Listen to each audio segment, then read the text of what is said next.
Sir வணக்கம். வணக்கம். அண்ணா யூனிவர்சிட்டியில் ஒரு பெண் வந்து செக்ஷுவலாக அப்யூஸ் பண்ணப்பட்டிருக்காங்க. இந்த இஷ்யூவை பொறுத்தளவில் ஏகப்பட்ட பிரச்சனைகள் இருக்குது, பேசுகிறதுக்கும் நிறையா விஷயங்கள் இருக்குது.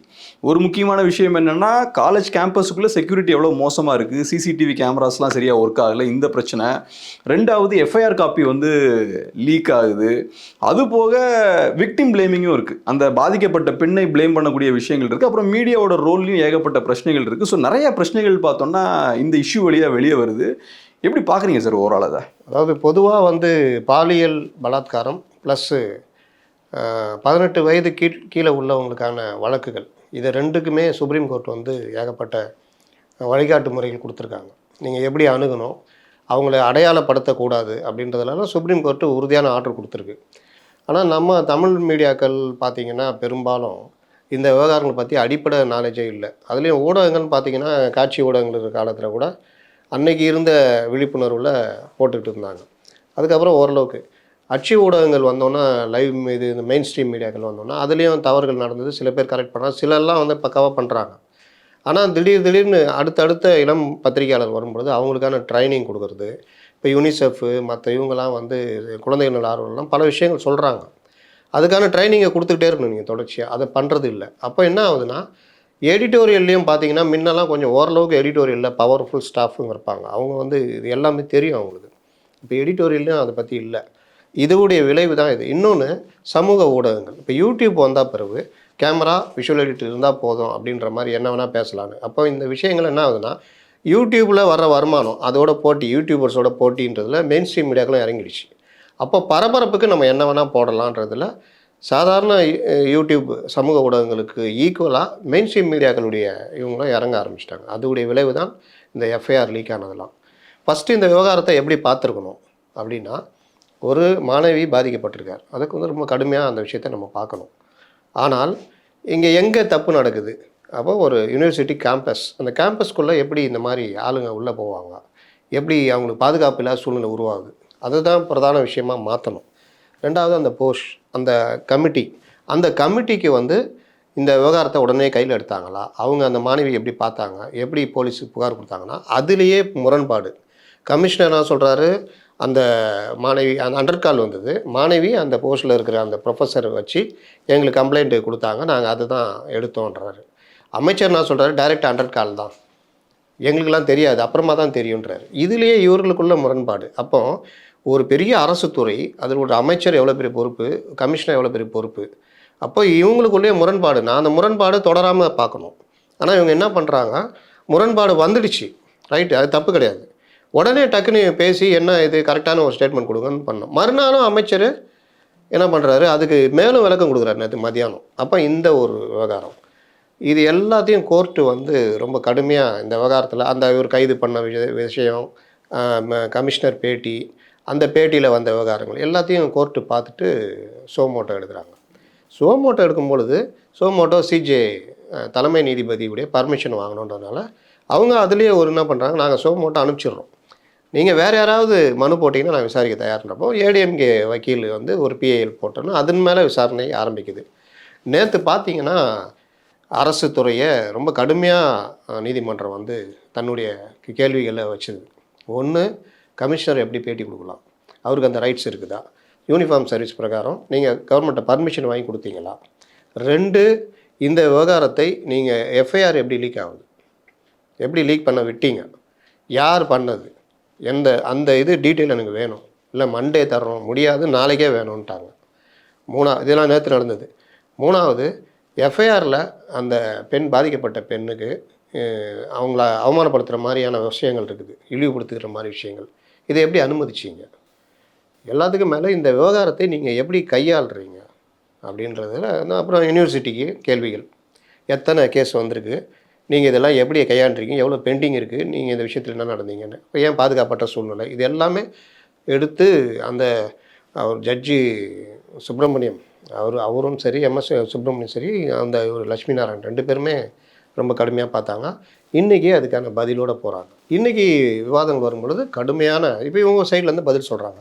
கமிஷனர் ஏன் நேற்று கேட்குறாங்க, கமிஷனர் ஏன் ஒருவர் தான் குற்றவாளின்னு சொல்கிறாரு, அப்படி சொன்னால் அவர் கீழே இருக்க ஐஓ என்ன பண்ணுவார்? கமிஷனர் ஒரு ஆள் தான் சொல்லிட்டாரு, 3 பேர் இருந்தாங்க, அந்த மாதிரி ஒரு அர்த்தத்தில் கேட்குறாங்க. அப்போ கமிஷனர் எப்படி தீர்ப்பை கொடுத்துட்டாருன்னா ஐஓ எப்படி இதில் விசாரிப்பாங்கன்னு கேட்குறாங்க. அப்போ அதுக்குன்னா இன்றைக்கி விளக்கம் கொடுக்குறாங்க. கமிஷனர் அந்த அர்த்தத்தில் சொல்லலை, ஒரு குற்றவாளி இதில் சிக்கியிருக்காருன்னு சொன்னார், அது வந்து ஒருத்தர் தான் அப்படின்ற மாதிரி அர்த்தப்படுத்தப்பட்டது அப்படின்னா அந்த விளக்கத்தை ஏற்றுக்கிறாங்க. கமிஷனர் ஏன் ப்ரெஸ் மீட் கொடுக்குறாரு? இதில் எப்படின்னா கமிஷனர் கொடுக்கலாம், அது ப்ரோட்டோக்கால், பர்மிஷன் வாங்கணும் அவசியம் இல்லைன்னு. சட்டம் ஒழுங்குலாம் அப்போ எத்தனை இதில் கொடுத்துருக்காருன்னு கேட்குறாங்க. 2வது கேள்வி. 2வது, இது எவ்வளோ சென்சிட்டிவான விஷயம், இதை ஏன் கொடுக்கணும் அப்படின்றாங்க. அதுக்கப்புறம் எஃப்ஐஆருக்கு வர்றாங்க. எஃப்ஐஆர் நீங்கள் எழுதுறீங்க ரைட்டு, அது வந்து என்னன்றதை கொஞ்சமாவது மேலதிகாரிகளோ இல்லை யாரோ அருகில் இருக்கிறவர்களோ அந்த விக்டிமை கேவலப்படுத்துகிற மாதிரி ஒரு மாதிரி வார்த்தைகள்லாம் அதே சார்ஜ் ஷீட்டில் போடலாம், எஃப்ஐஆரில் தேவையில்லை. அப்போ அந்த விவகாரங்களை ஏன் நீங்கள் அனுமதிக்கிறீங்க, ஏன் இதை திருத்தலை அப்படின்னு கேள்வி. அதுக்கு மேலே இவர்கள் தரப்பில் சொன்னது, எஃப்ஐஆர் எப்படி ரிலீஸ் ஆச்சுன்னா ஐபிசி செக்ஷன் வந்து இப்போ பிஎன்எஸ் வரும்பொழுது அதை அப்லோட் பண்ணுறதுல அந்த கிளிச்சு அந்த இதில் பிரச்சனை வந்தது, அந்த கேப்பில் டவுன்லோட் பண்ணியிருக்காங்க. அது தனி போர்ட்டலில் ஒரு 14 பேர் டவுன்லோட் பண்ணியிருக்காங்க, அவங்களுடைய டீட்டெயில் எடுத்து அவங்கள கூப்பிட்டு நாங்கள் விசாரணை கூப்பிட்ருக்கோம். இது வந்து ரொம்ப கடுமையாக பார்க்குறாங்க. இது அந்த மாதிரிலாம் நாங்கள் ஏற்றுக்க மாட்டோம். சரி, நீங்கள் சொல்கிறீங்க இந்த விவகாரத்தில் ரைட், ஓகே. அதே மாதிரி கமிஷனர் பேட்டி கொடுத்ததை நாங்கள் வந்து அப்படி பார்க்கல, இந்த விவகாரத்தில் வேறு மாதிரி தான் நடந்துருக்கணும்னு சொல்லிட்டு எல்லாத்துக்கும் சேர்த்து ஒரு ஆர்டர் போடுறாங்க. அந்த ஆர்டர் என்னென்னா, கமிஷனர் மேலே இந்த விவகாரத்தில் தேவைப்பட்டால் நீங்கள் ஒழுங்கு நடவடிக்கை எடுக்கணுன்றது ஒன்று. 2வது, அந்த இதை ஏற்றுக்கிறாங்க, ஒரு குற்றவாளி தான் அப்படின்னு சொன்னது அரசு தரப்பு சொன்னதை ஏற்றுக்கிறாங்க. அப்போ கமிஷனர் போலீஸை மக்களை பார்த்து சந்திச்சு பேசுறது கரெக்டான விஷயம் தானே, மீடியாவோட என்கேஜ் ஆகிறது கரெக்டான ஒரு விஷயம் தானே. மேபி அவர் சொன்ன விஷயம் தப்பாக இருக்கலாம். கோர்ட்டு எப்படி பார்க்குறாங்கன்னா, சென்சிட்டிவான விவகாரத்தில் நீங்கள் வந்து எப்படி அதை விஷயத்தை வெளியே சொல்கிறீங்க அப்படின்றத பார்க்குறாங்க. சட்டம் ஒழுங்கு கொடுக்கலாம் அப்படின்னு இவங்க அரசு தரப்பில் சொன்னாலும் எத்தனை கொடுத்துருக்கீங்க, சென்சிட்டிவான விவகாரங்களில் நீங்கள் எப்படி நடந்துக்கணும் அப்படின்றத கோர்ட்டு பார்க்குது. கிட்டத்தட்ட ஏற்றுக்கல, அந்த விளக்கத்தை ஏற்றுக்கல. அதனால தான் இந்த இது. அதுக்கப்புறம் இந்த எஃப்ஐஆர் மேட்டரில் நீங்கள் நடவடிக்கை எடுக்கணும் அப்படின்றது ஒன்று. 2வது, இந்த விசாரணை சிபிஐக்கு கேட்குறாங்க. பொதுவாக இந்த மாதிரி விசாரணைகளில் வாய்ப்பு கொடுக்கணும், ஸ்டேட் போலீஸுக்கு வாய்ப்பு கொடுப்போம், கோர்ட்டு எப்போவுமே கொடுக்கும். அந்த அடிப்படையில் இது இல்லைன்னா சிபிசிஐடிக்கு போகும், சிபிசிஐடி இந்த வழக்கை விசாரிக்கலான்ற மாதிரி போகும். ஆனால் ஏற்கனவே அண்ணா நகர் சிறுமி விவகாரத்தில் சிபிஐ விசாரணைக்கு உத்தரவிட்டு அது மேல்முறையீடு போகும் பொழுது அந்த சிபிஐ விசாரணையை ரத்து பண்ணிவிட்டு உத்தரவை நிறுத்தி வச்சுட்டு special investigation team SIT form பண்ண சொல்லி உச்சநீதிமன்றம். சேம் இந்த வழக்குலையும் அதே மாதிரி எஸ்ஐடி ப்ளஸ் ஒரு 3 விமன் ஆஃபீஸர் கொடுங்க அப்படின்னு இவங்கள்ட்டே சொல்லிவிட்டு அவர் எந்திரிச்சு போயிட்டார். அப்புறம் வந்தவுடனே அந்த டீம் இவங்க சொன்னோன்னா அவங்கள போட்டு இந்த அண்ணா நகர் இது யூனிவர்சிட்டி அந்த மாணவி வழக்கும் 14 பேர் டவுன்லோடு பண்ண அந்த இதையும் நீங்கள் விசாரிக்கணும் அப்படின்னு. அப்புறம் ரிப்போர்ட்ஸ் வந்து முறையாக எங்களுக்கு பார்வைக்கு வரணும் அப்படின்னு அந்த வழக்கு வந்து தொடருது. இதே சோமோட்டோ வழக்கு சிஜிஐக்கு போய் அது எப்படி வரும்னு தெரியாது. அப்போ இந்த விவகாரத்தை கோர்ட்டு வந்து ரொம்ப கடுமையாக பாதிக்கப்பட்ட மாணவிக்கு 25 லட்சம் ரூபாய் இழப்பீடு வழங்கணும், அதையும் சம்மந்தப்பட்டவர்கள்ட்டிருந்து வசூலித்து வழங்க வேண்டும். அந்த மாணவிக்கு இலவச கல்வி ஃபீஸ் வாங்கக்கூடாது படிக்கிற காலம் வரைக்கும் அப்படின்னு. அதுக்கப்புறம் கவுன்சிலிங், அது கவுன்சிலிங்கிறது மாணவிக்கு மட்டும் இல்லை, எல்லாருக்கும் சேர்த்து கொடுக்க வேண்டியது. ஏன்னா நீங்கள் கிட்டத்தட்ட வெளிப்படுத்திட்டாங்க. அப்போ அந்த எஃப்ஐஆர் லீக்குன்றது வந்து ரொம்ப கடுமையாக கோர்ட்டு இந்த விவகாரத்தை பார்க்குது அப்படின்னு. இதில் ஊடகங்கள் நான் சொல்ல வேண்டியது என்னென்னா, முதல்ல சொன்னேன்ல, ஒரு விவகாரத்தை நீங்கள் எப்படி அணுகிறீங்க, செய்தியை ஆர்வத்தோடையும் அதை சுவாரஸ்யமாக ஆக்கணும், பேஜ் வியூ கிடைக்கணும் அப்படின்றதுக்காக அணுகிறது இருக்குல்ல, அது மிக மிக மோசமான போக்கு அப்படின்றது பலமுறை உச்சநீதிமன்றம் மற்ற நீதிமன்றங்கள் சமூக அக்கறை உள்ளவங்க பலரும் சுட்டி காமிச்சோம். இன்றைக்கும் அந்த நிலை தொடருது, மெயின் ஸ்ட்ரீம் மீடியாவில் நடக்குது. எஃப்ஐஆர் காப்பியை நீங்கள் எப்படி காட்டுவீங்க? எஃப்ஐஆர் காப்பி லீக் ஆகிடுச்சிங்க, அது பத்திரிகையாளர் சில பேர்கிட்ட போயிருக்குன்னா நீங்கள் அதை படிச்சுட்டு அதில் இருக்க கண்டென்ட்டை வச்சுக்கிட்டு இதில் என்ன செக்ஷனு இந்த மாதிரி விஷயங்கள் விவாதிக்கலாம். ஆனால் இதை வந்து அப்படியே தூக்கி காட்சிப்படுத்துறதும் விட்டால், நீங்கள் பார்த்தீங்கன்னா ஐநாவரத்தில் ஒரு சிறுமி பாலியல் வன்புணர்வு ஆளான விஷயத்தில் அந்த சிறுமி எந்த அப்பார்ட்மெண்ட்டில் வசித்தான்னு முதற்கொண்டு போய் நின்று ஃபோட்டோலாம் எடுத்துலாம் போட்டாங்க. அடையாளப்படுத்தக்கூடாதுன்னா சிறுமி பேரை, சம்மந்தப்பட்ட விக்டிம் பேரை சொல்கிறது மட்டும் இல்லை, ஃபோட்டோவை காட்டுறது மட்டும் இல்லை, அவங்க அப்பா அம்மாவையோ, அவங்க படிக்கிற பள்ளியையோ, இல்லை வேலை செய்கிற நிறுவனத்தையோ, இல்லை அவங்க வசிக்கிற தெருவையோ, ஏதாவது ஒரு வகையில் நீங்கள் கனெக்ட் பண்ணிங்கன்னா அதுவும் அடையாளப்படுத்துறது தான். இப்போ அண்ணா யூனிவர்சிட்டி மாணவி எந்த ஆண்டு எந்த டிகிரி எந்த இதில் படிக்கிறாங்கன்னு சொன்னாலும் அடையாளப்படுத்துறது தான். இது ஒரு முக்கியமான பாயிண்ட் சார். இப்போ இந்த எஃப்ஐஆர் காப்பி வந்து லீக் ஆகுது இல்லையா, இப்போ இதை ஒட்டி பார்க்கும்போது இந்த மாதிரி சம்பவம் நடந்தால் நிறையா குற்றவாளிகள் இருக்கிறதுக்கும் வாய்ப்பு இருக்குது பேக்ரவுண்டில். ஸோ போக போக நிறையா விக்டிம்ஸ் வெளியே வந்து ஓப்பனாக பேசுறதுக்கான வாய்ப்பு இருக்குது. ஸோ இப்போ போலீஸோட முக்கியமான வேலை என்னென்னா எல்லாரும் வெளியே வர்றதுக்கு ஏற்ற மாதிரியான ஒரு நல்ல என்வரான்மெண்ட்டை கிரியேட் பண்ணி கொடுக்கணும். இவங்க மாறா இன்னொரு விஷயத்த பண்ணுறாங்க, என்னென்னா எஃப்ஐஆர் காப்பி லீக் ஆகுது. இது விக்டிம்ஸ் மத்தியில் பயத்தை தான் ஏற்படுத்தும். ஸோ இப்போ ஒரு சைடில் மக்கள் சொல்கிற விஷயம் என்னென்னா, மேபி போலீஸோட இன்டென்ஷனே அந்த மாதிரி இருக்குமோ, நிறைய பேர் வந்துடக்கூடாதுன்றதுக்கு அப்படி பண்ணுறாங்களோ அப்படின்ற மாதிரியும் எப்பவுமே ஒரு குற்றச்சாட்டு வருது. நம்ம வந்து அதுக்குள்ளே போய் போஸ்ட்மார்ட்டம் பண்ண முடியாது. அதில் அரசு தரப்பு என்ன சொல்கிறாங்க, காவல்துறை என்ன விளக்கம் கொடுக்குதுன்றதையும் நம்ம பார்க்க வேண்டியது இருக்குது. இந்த குற்றச்சாட்டு இருக்கானா இருக்குது. இந்த குற்றச்சாட்டுனால என்ன பிரச்சனை வருதுன்னா, விக்டிம் பாதிக்கப்பட்டவர்கள் நாம் சொன்னால் நம்ம ஃபோட்டோ வெளியே வந்துடும், நம்ம அடையாளம் வெளியே வந்துடும்னு பயந்து போய் சொல்லாமல் இருக்கிறதுக்கான வாய்ப்புகள் அதிகம். இதுதான் இது வரைக்கும் நடந்தது. இந்த மாதிரி நடந்ததை தான் அரெஸ்ட் பண்ணுறது தான் சுப்ரீம் கோர்ட்டு பல்வேறு இடங்களில் அந்த தீர்ப்புகள் கொடுத்து இது கிட்டத்தட்ட குற்றச்செயலாக மாற்றிட்டாங்க. அடையாளத்தை வெளியிட்டால் உங்கள் மேலே நடவடிக்கை, உங்கள் மேலே வழக்கு போடலாம். அதில் போக்சோலலாம் வெளியிட்டிங்கன்னா உங்கள் மேலே போக்சோ வரதுக்கான வாய்ப்பு இருக்குதுன்னு. அப்போ இந்த அளவுக்கு கண்டிஷன் இருந்தும் ஏன் இதெல்லாம் நடக்குதுன்னா விழிப்புணர்வு இல்லை. இன்னொன்று, அடுத்தவர்களுக்கு நடந்தால் அதை ஒரு என்ன சொல்கிறது, ஒரு க்ளோரிஃபை மைண்டில் அதை பார்க்குறது, ஒரு ஜாலியான மனநிலையில் அந்த விவகாரத்தை பார்ப்பது, அந்த அக்கறையோடு அந்த விஷயத்தை அணுகிறது இல்லைன்னு. இப்போ நீங்கள் சொல்கிற விஷயத்துக்கு வரோம். அந்த எஃப்ஐஆர் லீக் ஆனதில் இந்த குற்றச்சாட்டு இருக்கிற நேரத்தில் காவல்துறை தரப்பில் நாங்கள் வந்து இப்படி தான் இது ஏற்றும் பொழுது இந்த இது நடந்திருக்கு, 14 பேர் இனம் கட்டிருக்கேன்னு சொல்கிறாங்க. அது உண்மையாக கூட இருக்கலாம். ஆனால் இந்த மாதிரி விவகாரங்களில் எஃப்ஐஆர் வந்து எவ்வளோ முக்கியமாக, எவ்வளோ சென்சிட்டிவாக நம்ம நடந்துக்கணுன்றது காவல்துறைக்கு இது ஒரு பாடம். இதை தான் கோர்ட்டு சுட்டி காட்டுது. நீங்கள் 2 விஷயம் பண்ணுறீங்க.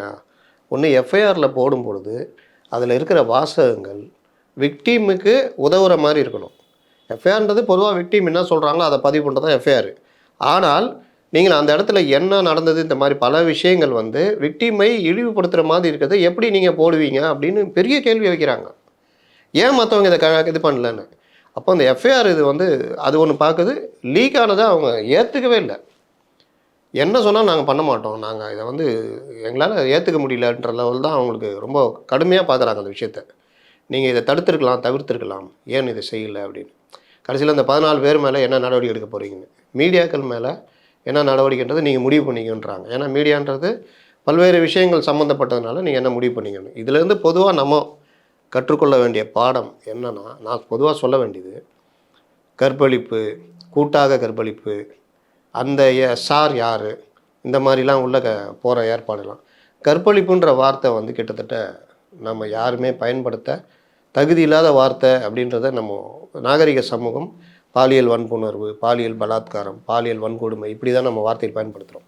எப்படி ஒரு திருநங்கைன்னு பயன்படுத்துகிறோமோ, எப்படி ஊனமுற்றோர்களை மாற்றுத்திறனாளிகள் பயன்படுத்துகிறோமோ அந்தளவுக்கு நாகரிகமாக நம்ம வார்த்தைகளை. ஆனால் இன்றைக்கும் பெரிய பெரிய பத்திரிகைகள், முக்கியமான ஆட்கள்லாம் கூட அந்த கற்பழிப்புன்ற வார்த்தையை பயன்படுத்துகிறாங்க. அப்போ இதுலேயே நமக்கு விழிப்புணர்வு இல்லைன்னா, இன்னும் ஒரு படி மேலே போய் சில அரசியல் கட்சி தலைவர்கள், அந்த பொண்ணு ஏன் அந்த நேரத்தில் அங்கே போனால், உன்னை படிக்க தானே அனுப்புகிறாங்க, உங்கள் பெற்றோர் வந்து இதுக்கு அனுப்புனாங்க, அந்த லவ்வர் என்ன விட்டு போட்டு ஓடிட்டானா, அப்படிப்பட்ட லவ்வரை நீ ஏன் தேர்ந்தெடுக்கிற, இப்படிலாம் கேள்வி வைக்கிறாங்க. இது வந்து வழக்கமாக ஒரு விக்டிமே பாதிக்கப்பட்டவங்களாம் நம்ம அக்கறையாக பார்க்காம ஒரு ஆணாதிக்க பார்வையில் பார்க்குறது. நீ இந்த மாதிரி ட்ரெஸ்லாம் பண்ணியிருந்ததுனால தான் அவன் வந்து உன்னை இந்த மாதிரி பண்ணிட்டான், நீ அந்த நேரத்தில் அங்கே போனதுனால தான், அங்கே ஒரு பாதுகாப்பான சூழ்நிலை இல்லைன்றதை பற்றி பேச மாட்டாங்க.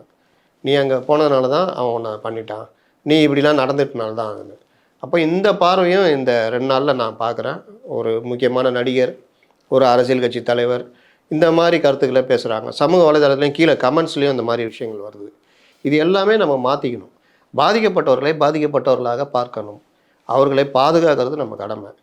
அதை விட்டுட்டு இதை ஒரு இதில் கூட சொல்லுவாங்க, ஒரு பெண்ணு இப்படினா உடை அணிஞ்சனால தான் அந்த பையன் இப்படி பண்ணிட்டான் அப்படின்றப்போ, பெண்ணுக்கு இப்படி தான் உடை அணின்னு நீங்கள் சொல்லாதீங்க. எப்படி உடை அணிந்தாலும் அவளை சரியாக பார்க்கணுன்ற மனநிலையோடு உங்கள் மகனை வளர்க்குற வழியை பாருங்கள். அப்போ நீங்கள் எப்படிப்பட்ட பெண்ணு, ஒன்று அபயமாக நாடி வந்த பெண்ணை கூட நீ கை வைக்காமல் நீ ஒரு நல்ல மனிதரை நடந்துக்குவேன், அதுதான் தேவை அப்படின்றது தான் எல்லாருக்கும் சொல்ல வேண்டிய கருத்து. ஆனால் இங்கே ஊடகங்களும் சரி மற்றவங்களும் சரி இந்த பார்வை வந்து சில பேர்கிட்ட இருக்குது. இது தவிர்க்கப்படணும். ஸோ இப்போ இந்த இஷ்யூக்கு வந்து இன்னொரு ஆங்கிளும் இருக்குது, ஒரு பொலிட்டிக்கல் ஆங்கிளும் இருக்குது. இந்த சம்பவம் நடந்ததுக்கப்புறம் எதிர்க்கட்சிகள்லாம் ஸ்ட்ராங்காக அவங்களோட எதிர்ப்பை வந்து வெளிப்படுத்துகிறாங்க. அவங்க சொல்கிற விஷயம் என்னென்னா, இதுக்கு திமுக பொறுப்பேற்கணும் அப்படின்ற மாதிரி அவங்க திமுக மேலே அழுத்தம் போடுறாங்க. அரசு ஆதரிக்கக்கூடியவங்க என்ன சொல்கிறாங்கன்னா, உடனடியாக அரெஸ்ட் பண்ணிட்டாங்க, சில மணி நேரங்கள்லேயே அரெஸ்ட் பண்ணிட்டாங்க. அது போக கவர்மெண்ட் வந்து இந்த மாதிரியான சம்பவங்கள் நடக்காமல் ஸ்டாப் பண்ண முடியாது, அதை எப்படி ஸ்டாப் பண்ண முடியும் அப்படின்ற மாதிரி பேசுகிறாங்க. ஸோ நீங்கள் எப்படி பார்க்குறீங்க, இதுக்கு அரசுக்குன்னு பொறுப்பு இருக்காது? இது காவல்துறை எடுக்கிறோன்னா, காவல்துறையுடைய 3 கோல். முதல் கோல் குற்றங்களை தடுப்பது, குற்றங்கள் நடக்காமல் தடுப்பது தான் ஃபஸ்ட்டு. இது நேற்று கூட கோர்ட்டில் அவர் என்ன சொல்கிறாருன்னா, ஏஜி வந்து குற்றம் நடந்த உடனே நாங்கள் குற்றவாளியை உடனே அரெஸ்ட் பண்ணிட்டோம், அதை நீங்கள் பாராட்ட மாட்டேங்கிறீங்களே. அவங்க என்னது, நாங்கள் இதை பாராட்டணுமா? குற்றம் நடக்காமல் தடுக்கணுங்க, குற்றம் நடக்காத சூழ்நிலையை உருவாக்கணும். ஆனால் இவ்வளோ பெரிய சம்பவம் நடந்த பிறகு ஒருத்தர் அரெஸ்ட் பண்ண அதை நீங்கள் பாராட்டுன்னு கேட்குறீங்களே, எப்படிங்க நியாயமாக இருக்குன்ற மாதிரி கோர்ட்டு இது பண்ணுது.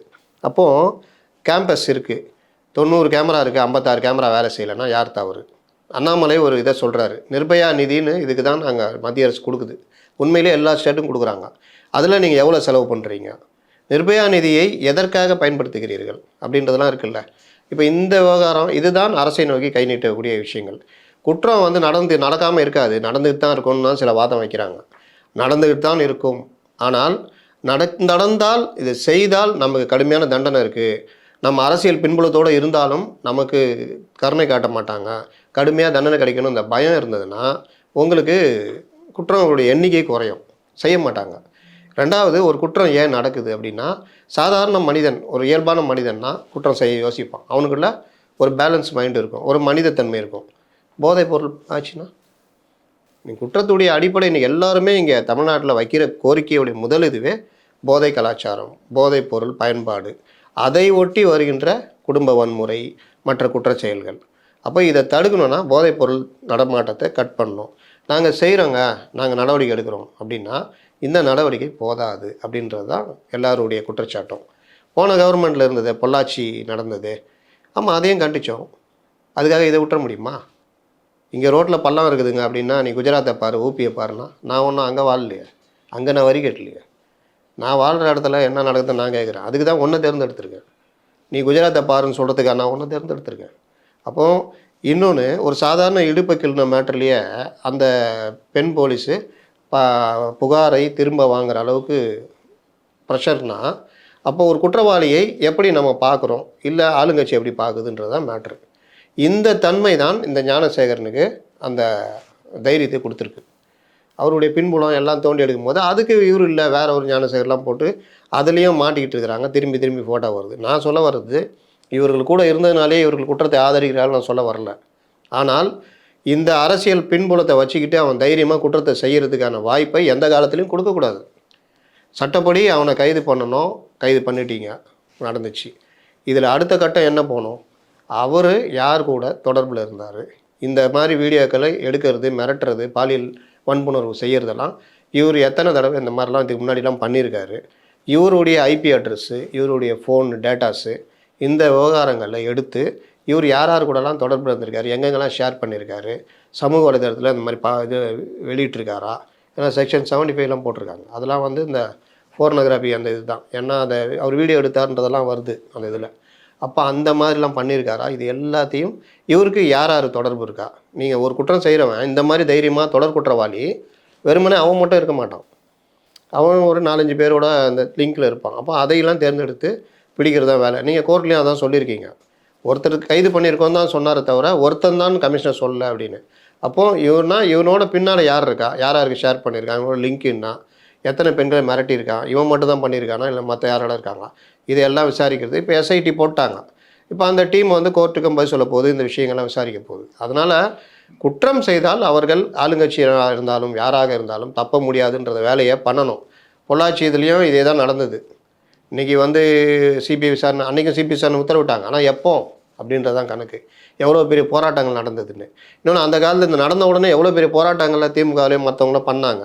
இன்னும் ஆளுங்கட்சியாக இருக்கும்போது அதை எப்படி இலகுவாக பார்க்குறாங்க, அதிமுக சைடில் எவ்வளோ இதுவாக பண்ணுறாங்க. அப்போ எல்லா இடத்துலையும் பாதிக்கப்படுறது மக்கள். இவங்க மாறி மாறி ஆட்சி வரும் பொழுது மாறி மாறி கோவப்பட்டுக்குவாங்க. இது ஒரு கேள்வி சார். இப்போ நீங்கள் சொன்ன மாதிரி அதிமுக ஆட்சி பண்ணும்போது பொள்ளாச்சி இஷ்யூ வருது, அது வந்து ஒரு பெரிய இஷ்யூவாக திமுகவால் மாற்ற முடிஞ்சது. மீடியா பயங்கரமான கவரேஜ் கொடுத்தாங்க. இன்னைக்கு அதிமுக இந்த இஷ்யூவை எவ்வளவு பெருசாக்குனாங்களோ அதை விட பல மடங்கு பெரிய இஷ்யூவா திமுக அதை கொண்டு போனாங்க. அதே மாதிரி கஸ்டோடியல் டெத் நடந்தது, பெனிக்ஸ் சாத்தான்குளம். ஆமா, அது நடந்தது. அந்த இஷ்யூவையும் பார்த்தோம்னா அவங்க பெருசா கையில் எடுத்தாங்க. இப்பயும் கஸ்டோடியல் டெத் நடந்துட்டு தான் இருக்கு, நிறைய நடந்துட்டு தான் இருக்கு. பட் அதை வந்து பெருசா இஷ்யூவா ஆக்க முடியல அதிமுகவுக்கு. அப்புறம் அதே போல கள்ளச்சாராய மரணங்கள் நடக்கிறதையும் மீடியா எல்லாமே கொஞ்சம் ஸ்லோவாக தான் அதை கையில் எடுத்தாங்க. வேற வழியே இல்லைன்றதுக்கு அப்புறம் தான் கையில் எடுத்தாங்க. அதுக்கப்புறமும் குயிக்காக அந்த இஷ்யூவை ஓரமாக வச்சுட்டாங்க. ஸோ ஏதோ ஒரு வகையில் பார்க்கும்போது திமுக எதிர்கட்சியாக இருக்கும்போது ஒரு இஷ்யூ கிடச்சிதுன்னா அதை ஸ்ட்ராங்காக பெருசாக்குறாங்க. அதிமுகனால அந்த வேலையை பண்ண முடியலையோ? அதிமுக கிட்ட இருக்கிற பெரிய பலகீனமே இதுதான். திமுக கிட்ட இருக்கிற பலம் அதுதான். அதிமுக ஆட்சி காலத்தில் ஜெயலலிதா மறைவுக்கு பிறகு இவர்களை ஒரு ஒன்றுக்கும் உதவாத ஒரு தவழ்ந்த பாடின்ற மாதிரிலாம் சொன்னாங்கல்ல, ஒன்றுக்கும் உதவாத ஆட்சி நடத்தல்னு. இன்னொன்று, பாஜக எதிர்ப்புன்றது தமிழ்நாட்டில் இயற்கையாகவே இருக்குது. பாஜகவோட இவர்கள் உறவு வைத்து அந்த தொடர்ந்தோன்னா அது திமுகவுக்கு எளிதாக போச்சு. பாஜகவோட உறவு, இவர்கள் அதை ஆதரிக்கிறாங்க, இப்படி பண்ணுறாங்க, அப்படி பண்ணுறாங்க. அப்போ ஒவ்வொரு விவகாரத்தையும் எல்லோருமே இடதுசாரி சிந்தனையாளர்கள், இல்லை இயல்பாகவே திராவிட இயக்கத்தில் வந்தவர்கள், இப்போ பத்திரிகையாளராக இருக்கிறவங்க, மெயின் ஸ்ட்ரீம் மீடியாவில் இருக்கிறவங்க எல்லாருமே அப்படின்னா இயல்பாகவே ஒரு திராவிட குடும்பத்தில் வர்றவங்க. நம்ம பத்திரிகை துறைக்கு வந்தால் பிறகு அதை விட்டு வெளியில் வந்துடணும். அதை விமர்சனன்றது பொதுவாக இருக்கணும். ஆனால் இயல்பாகவே அந்த இது இப்போ நாங்களாம் கூட அதிமுக ஆட்சியில் அந்த 17 to 19 பார்த்தீங்கன்னா எவ்வளோ நான் ஒர்க் பண்ண இடத்துலலாம் திமுகவுடைய முக்கிய ஆட்களுக்கெல்லாம் இந்த விஷயத்தில் அறிக்கை விட சொல்லுங்கள், இதை உடனே ரியாக்ட் பண்ண சொல்லுங்கள், இதை பாருங்கள், அதை பாருங்கள், இதெல்லாம் பண்ணியிருக்கோம். அதிமுக எதிரான செய்திகள்லாம் போட்டிருக்கோம். ஆனால் அது பத்திரிகையாளர் பார்வையிலே தான் இருந்தது. ஆனால் திமுக ஆட்சிக்கு வந்த பிறகு நம்மளுடைய ரோல் என்ன, மக்களுக்கு எதிராக என்ன நடக்குதோ அதையே மறுபடியும் இந்த சைடு வந்து நின்றுட்டு பண்ணிக்கிட்டு இருக்கிறோம். அப்போ எதிர்க்க ஏன் அதிமுகவை நீங்கள் சில பேர் சொல்லுவாங்க அதிமுக ஆதரிக்கிறீங்க போகிறீங்கன்னு. இன்றைக்கி அதிமுக ஆளுங்கட்சி இல்லையே. அதிமுக மேலே நம்ம என்ன விமர்சனம் வைக்க முடியும்? நீ எதிர்க்கலை, எதிர்க்கட்சியாக செயல்படலை, எனக்கு என்னென்னு இருக்கிறீங்க, அண்ணாமலைகிட்ட இருக்கிற ஸ்பீடு கூட உங்கள்கிட்ட இல்லை, இதை தான் நம்ம விமர்சனம் வைக்க முடியும். ஆனால் அங்கே இருக்கிற இது ஆளுங்கட்சி நீங்கள் அப்படின்றப்ப விமர்சனம் வைக்கிறாங்க. இதில் மீடியாக்களில் ஆதரவு ஊடகங்கள் ப்ளஸ்ஸு மீடியாக்களை கைக்குள்ளே வச்சுக்கிற ஏற்பாடுகள்ன்றது இந்த கவர்மெண்ட்டில் அதிகமாக இருக்குது. இன்னொன்று, மீடியாக்களில் மெயின் இடத்துல உட்காந்துருக்க மெயின் ஸ்ட்ரீம் மீடியாவில் உட்காந்துருக்கிற பெரிய பெரிய பத்திரிகையாளர்கள் திமுக அனுதாபிகளாக இருக்கிறார்கள். அது எப்படி அது சாத்தியமாகுது?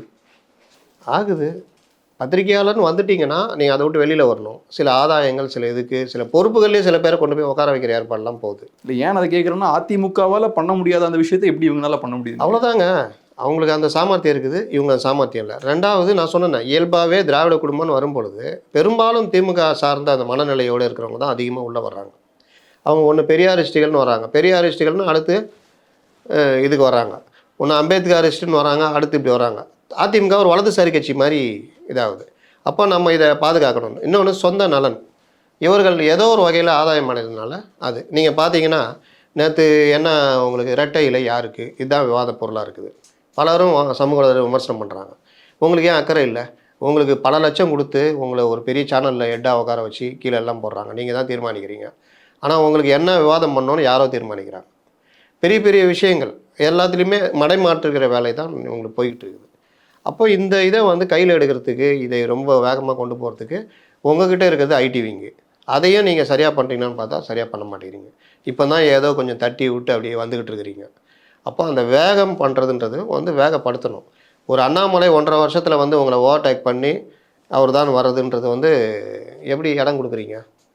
இன்னொன்று, இதுலேயும் பார்த்தீங்கன்னா அதிமுக ஒன்றுமே இல்லை, அண்ணாமலை தான் எல்லாமேன்னு ஒரு கருத்தையும் இவர்களே உருவாக்குகிறார்கள். மெயின் ஸ்ட்ரீம் மீடியாக்கள் மூலியமாக பல்வேறு இடங்கள் மக்கள்கிட்ட அண்ணாமலை பெஸ்ட்டு, அவர் வந்து சிறப்பாக பண்ணுறாருன்னு. அண்ணாமலை அரசுக்கு எதிராக பண்ணும் பொழுது அவரை வந்து கோமாளி இப்படி பண்ணுறாருன்னு மாத்திர வேலையும் பண்ணுவாங்க. அதனால் இந்த மடைமாற்றுகிற வேலை இருக்குல்ல, இதில் ரொம்ப டெக்னிக்கலாக ரொம்ப இதுவாக போகிறாங்க. அதுக்கு மெயின் ஸ்ட்ரீம் மீடியா ஊடகங்கள், சமூக ஊடகங்களை இவங்க நீங்கள் பார்த்தீங்கன்னா திமுக ஆதரவு சமூக ஊடகங்கள் அவ்வளோ இருக்குது. அதிமுக என்ன வச்சுருக்கு? இப்போ அடுத்த கேள்வி அங்கே தான் வருது. இப்போ வந்து அதிமுகவுக்கு ஒன்றும் ஊடக சப்போர்ட் பெருசாக இல்லை, ஊடக பலம் இல்லை. ரெண்டாவது, அதிமுகவோட ஓட்ஸ்லாம் ஸ்ப்ளிட் ஆகுது. ஆன்டி டிஎம்கே ஓட்ஸ் வந்து இப்போ என்டிகே ஸ்ப்ளிட் பண்ணுறாங்க, பிஜேபி ஸ்ப்ளிட் பண்ணுறாங்க. அதுபோக தேவர் வாக்குகள்லாம் அதிமுக விட்டு வெளில போயிடுச்சு, சசிகலா அவர்கள்லாம் வெளில போகும்போது. ஸோ இப்போ அதிமுகவோட கோர் ஓட்ஸ் வந்து நிறையா அவங்க இழந்திருக்காங்க. இப்போ அதிமுக கிட்ட கோர் ஓட்டுன்னு பார்த்தோன்னா 22% தான் கையில் இருக்குது. இதை தாண்டி மீண்டு வர்றதுக்கான வாய்ப்பு இருக்கா? அதாவது இது வந்து ஒரு கட்டமைக்கப்பட்ட ஒரு போலி பிம்பம். அதிமுக அதனுடைய நிலைப்பாட்டிலேருந்து தவறல. நடுவில் ஓபிஎஸை வச்சு அதிமுகக்குள்ளே விளையாண்டாங்க. அது பாஜகவும் பண்ணிச்சு, திமுகவும் பண்ணிச்சு. ஏன்னா எதிர்கட்சியாக அதிமுக இருக்கக்கூடாதுன்றதுக்காக எல்லா வேலையும் பண்ணாங்க. அதுக்கு ஓபிஎஸ் ஒரு கருவியாக இருந்தார். டிடிவி தினகரனை ஏற்கனவே வெளியில் அனுப்பிச்சிட்டாங்க, அவருக்கு தனி கட்சி ஆரம்பிச்சிட்டாரு. அப்போது ஓபிஎஸை வச்சு என்னென்ன பண்ண முடியுமோ பண்ணாங்க. அதில் வந்து இவங்க கவனம் எல்லாம் அதுலேயே இருந்தது. இந்த கேப்பில் தான் அண்ணாமலை வந்து முன்னாடி ஓவர்டேக் பண்ணது.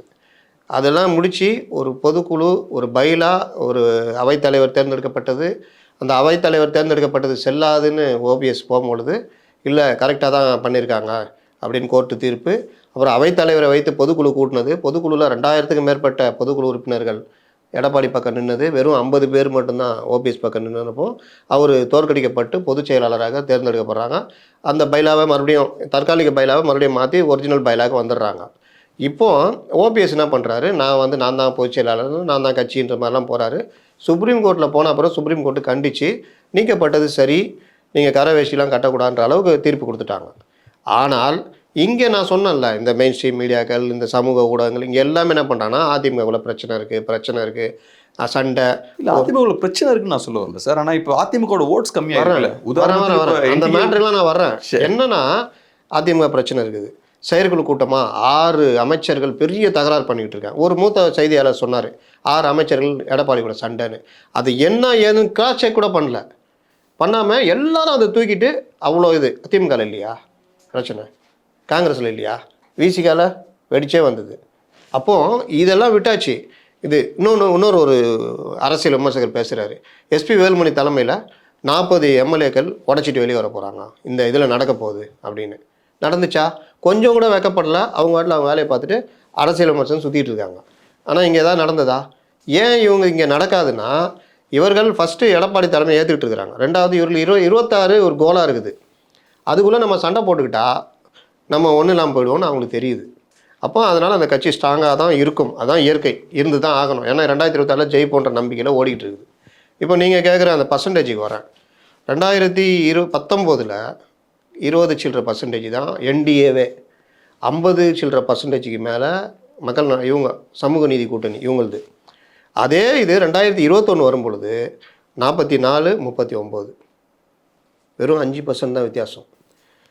இவர்கள் அதிமுக மேலே இருந்த பிரச்சனை, தூத்துக்குடி துப்பாக்கி சம்பவம், சாத்தான்குளம், இது மக்கள் வெறுப்பு, பாஜக எதிர்ப்பு, இது சிஏஏ ஆதரிச்சது, விவசாயிகள் சட்டத்தை அவ்வளோ வெறுப்பு. ஆனால் மிகப்பெரிய எழுச்சியோ மிகப்பெரிய மாற்றத்தையோ 2021 எலெக்ஷன் கொடுக்கல. சாதாரணமாக ஜெயிக்கிற மாதிரி ஜெயித்தாங்க. அதுலேயும் டிடிவி தினகரன் 20 தொகுதிகளில் வாக்குகளை பிரித்து அதிமுகவுடைய தோல்விக்கு காரணமாக இருந்தார். அப்படி பார்த்தீங்கன்னா நீங்கள் 90-100 சீட்டு வரைக்கும் அதிமுக கூட்டணி பிடிச்சிருக்கும். ஆனால் இவ்வளோ பிரச்சனைக்கு அப்புறமும் அதிமுக கூட்டணி 75 சீட்டை பிடிக்குது, அதிமுக தனியாக 66 சீட்டுக்கிட்ட வர்றாங்க. அப்போது அந்த ஓட் பேங்குன்றது குறையலை. சரி, 2024 என்ன கருத்தை உருவாக்குனாங்க? அதிமுக ஒன்றுமே இல்லை, பிஜேபி தான். நீங்கள் மெயின் ஸ்ட்ரீம் மீடியாவில் பார்த்தீங்கன்னா பிஜேபி இத்தனை % வாங்கும், அதிமுக ஒன்றும் இல்லை. இதெல்லாம் வந்து திட்டமிட்டு உருவாக்கப்பட்ட ஒரு இது. என்னன்னா உளவியல் ரீதியாக மக்கள்கிட்ட ஆமாயா ஒன்றுமே இல்லை, கூட்டணியில் எதுவுமே இல்லை, அதிமுக அவ்வளோதான் இனிமேல், பிஜேபி அண்ணாமலை பயங்கரமாக வராரு, இவ்வளோ ஜெயிக்கும் அவ்வளோ ஜெயிக்கும், இந்த கருத்து ப்ளஸ்ஸு பார்லிமெண்ட் எலெக்ஷனு இது எல்லாம் சேர்ந்து இந்த ஸ்பிளிட்டு அண்ணாமலை அதுக்கு பயன்படுத்தினாங்க. அப்போ அந்த ஸ்பிளிட்டு வந்து யாருக்கு லாபம்? ஈஸியாக 40 தொகுதி அறிக்கிறதுக்கு இது. இந்த ஒர்க்கு தான் திமுக ரொம்ப தெளிவாக செஞ்சது. அப்போ அங்கே என்ன பண்ணாங்க? இதை முறியடிக்கிற வேலையை நீங்கள் பண்ணியிருக்கணும். உங்கள் வேட்பாளர் ஸ்ட்ராங்காக போட்டிருக்கணும், பணம் செலவு பண்ணியிருக்கணும், கூட்டணி அமைக்கிறதுல ஆரம்பத்துலேருந்து இது பண்ணியிருக்கணும். இது எதுவுமே பண்ணாதோட விளைவு தோல்வி சந்திச்சாங்க. சரி, தோல்வி சந்திச்சாங்களே, நான் எடுத்து பார்க்குறேன். அதுக்கப்புறம் இந்த ஓட்டு இதெல்லாம் தேர்தலான இதெல்லாம் பார்க்கும் பொழுது 21%, இவ்வளோ பிரச்சனைக்கு அப்புறம் 21%. இங்கே 2019 கம்பேர் பண்ணும்போது 6% டோட்டல் அவங்க கூட்டணி போயிருக்கு, 4% டிஎம்கேக்கு வாக்கு குறைஞ்சிருக்கு. அப்போ இது 1% கூடியிருக்கு. என்டிஏ கூட்டணின்னு நம்ம கணக்கு எடுத்தால் 12 தொகுதிகள் ஜெயிச்சிருக்காங்க சேர்ந்து இருந்தால். இன்னொன்று என்டிஏ கூட்டணின்னு போய் நின்று இருந்தால் அதனால் வர்ற ஒரு உளவியல் இது இருக்குல்ல, அதன் மூலியமாக கிட்டத்தட்ட 15 சீட்டு ஜெயிச்சிருப்பாங்க. அப்போ இவங்களுடைய பெரு வெற்றி தடுக்கப்பட்டிருக்கும். அப்போ இந்த மாதிரி காரணிகள் இருக்குது. இந்த ஸ்பிளிட் ஆகுறது இதெல்லாம் வச்சுக்கிட்டு ஏடிஎம்கே ஒன்றும் இல்லை அப்படின்னு ஒரு கருத்தை உருவாக்குறாங்க. இதை ஊடகத்தில் நானும் பார்த்துருக்கேன், பலருக்கிட்டையும் இந்த கருத்து பெருசாக இருக்குது. இன்னொன்று கோர் பேங்க்குன்னு சொல்கிறீங்களா, அந்த இது சசிகலா போனதுனால ஒன்றும் பெரிய மாற்றம்லாம் கிடையாது. அப்படி இருந்திருந்தால் சசிகலா பெரிதாக வந்து ரீச் ஆகிருப்பாங்க. ஒன்று. ரெண்டாவது, டிடிவி தினகரன் இன்றைக்கி அதிமுக பற்றிலாம் பேசிக்கிட்டு இருக்காரு. அவர் ஒரு கட்சியை ஆரம்பிச்சிட்டாரு. அவர் அண்ணாமலை கூட ஒரு தடவை சொன்னார்ல, டிடிவி தினகரன் எல்லாம் அதிமுகக்குள் கொண்டு வரணும், வர முடியாது. எப்படி? அவர் கட்சியை ஆரம்பிச்சிருக்காங்க. இப்போ ஒரு புதுசாக ஒரு கருத்தை உருவாக்குறாங்க. என்ன? இரட்டை இலை இவர்களுக்கு இருக்கிறதா சிக்கலான்னு எல்லாருக்கும் தெரியும், ஒரு மேட்ரே கிடையாதுன்னு. ஷிண்டே மேட்ரு எடுத்துக்கோங்க. உத்தவ் தாக்கரே அவங்க அப்பாவுடைய கட்சி, ஷிண்டே உடச்சிட்டு போகிறாரு. ஆனால் தேர்தல் ஆணையத்தில் போய் நிற்கும் போது என்ன வருது? உங்ககிட்ட எவ்வளோ எம்எல்ஏ இருக்காங்க, உங்ககிட்ட எவ்வளோ எம்பி இருக்காங்க? ஷிண்டே இவர் உத்தவ் தாக்கரே எங்கள் கட்சிங்க, எங்கள் அப்பா கட்சி, உங்ககிட்ட எவ்வளோ எம்எல்ஏ இருக்காங்க, எவ்வளோ எம்பி இருக்காங்க? இவங்ககிட்ட தான் அதிகம், அவங்களுக்கு தான் கட்சி சின்னம். சார், இப்போ நீங்கள் சொல்கிற இந்த விஷயங்கள் எல்லாமே ஏற்றுக்கலாம். இப்போ நீங்கள் சொன்னது போல் இபிஎஸ் அவர்கள் சாலிடாக அவரோட லீடர்ஷிப்பை எஸ்டாப்ளிஷ் பண்ணிட்டார். என் கண்ட்ரோலில் பார்ட்டி இருக்குன்றதை அவர் ப்ரூவ் பண்ணிட்டார். அதே மாதிரி கட்சிக்குள்ள ஒன்றும் பெரிய குழப்பங்கள்லாம் இல்லை. இவ்வளோ நாளாக அவங்க ஸ்மூத்தாக நடத்திட்டாங்க, அதில் எதுவும் பிரச்சனை இல்லை. பட் இப்போ என்ன ஆயிருக்குன்னு பார்த்தோன்னா, ஒரு சைடில் என்டிகே 1% ஓட்டுலேருந்து இப்போ 8% மாறியிருக்காங்க. இந்த 7% மோஸ்ட்லி எங்கேருந்து இருக்குன்னு பார்த்தோன்னா ஏடிஎம்கே ஓட்ஸ் தான், ஆன்டி டிஎம்கே ஓட்ஸ். அது அதே மாதிரி எப்போ 1%? 2016 அவங்களுக்கு 1%, இப்போ 8% அவங்களுக்கு. 2016 வச்சுக்கிட்டு இத்தனை வருஷம் கழிச்சு நீங்கள் பார்க்குறீங்க. 2016 அப்புறம் 4% வந்தாங்க, அப்புறம் 6.7% வந்தாங்க 2021. அதுக்கப்புறம் 8% வந்தாங்க. அதான் காலப்போக்கில் கொஞ்சம் கொஞ்சமாக ஓட்ஸ் இன்க்ரீஸ் ஆகுது. ஏடிஎம்கே ஓட்டு ஆன்டி டிஎம்கே ஓட்ஸ் தானே அது. ஏன்னா அவங்க டிஎம்கே எதிராக தானே அரசியல் பண்ணுறாங்க. அந்த அரசியல் ஏடிஎம்கே தானே பண்ணுறாங்க. திமுக உள்ள வேண்டிய வாக்குகளும் இவங்களுக்கு வந்திருக்குன்னு சொல்லலாம். ஒன்று கொஞ்சம் அப்படி சொல்லலாம். இன்னொரு அடி வாங்கினது ஏடிஎம்கே தான். இன்னொன்று சொல்கிறேன், சின்னம் பறி போய் உடனடியாக அந்த சின்னத்தை மீட்டெடுக்கக்கூடிய நிலைமையில் அவங்க வைடாக அந்த சின்னத்தை கொண்டு போனாங்க. ரொம்ப ஸ்பீடாக அவங்களுக்கு இருந்த அந்த சமூக வலைதள அந்த டீமை வச்சு என்டிகே கொண்டு போனாங்க. ஆனால் என்டிகேக்கு என்ன பிரச்சனைனா, தொடர்ச்சியாக திராவிட கட்சிகள் எதிர்ப்பு, திராவிட இயக்கங்கள் எதிர்ப்பு, இன அழிப்பு கட்சி காங்கிரஸ், மதவாத கட்சி பிஜேபி, யாருடன் கூட்டணி இல்லை அப்படின்றப்போ நீங்கள் மக்கள் கூட இவங்களுக்கு வாக்களித்து நம்ம என்ன பண்ண போகிறோன்றது ஒரு மனநிலை.